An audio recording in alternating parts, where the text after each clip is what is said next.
After 2 disastrous years under their local version of Amendment 4, the residents of St. Pete Beach were fed up with gridlock lawsuits and wasted tax dollars.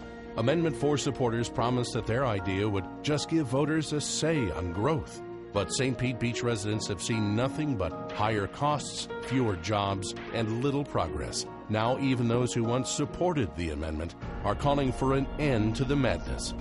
Suzanne Cummings once worked to pass her town's local version of Amendment 4. She now opposes the measure, and in 2009, she voted to rein it in. We are economically stagnated.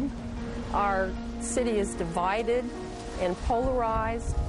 We have no growth going on. We have businesses going out right and left. Even the St. Petersburg Times, which often opposes new growth, called Amendment 4 a formula for gridlock. The Times says, as the 3-year experiment in St. Pete Beach shows, land planning via referendum is a messy, unpredictable business that leads to higher government costs due to litigation and a stalemate when it comes to development.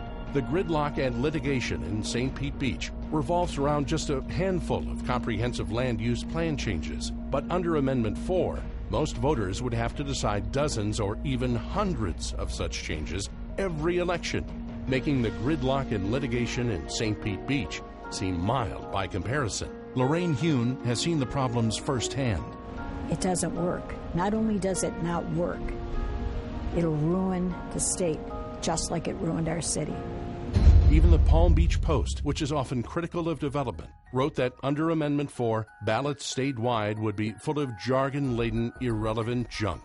The Post concluded by urging Florida voters to learn from the mistakes of St. Pete Beach, writing that because St. Pete Beach suffered for 3 years, Florida can avoid having to suffer for much longer.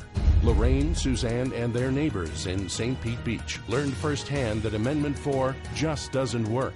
Amendment 4 promises voters a say, but really just rigs the system for special interest lawyers to have their way at our expense. Amendment 4 means fewer jobs, a weaker economy, and higher taxes.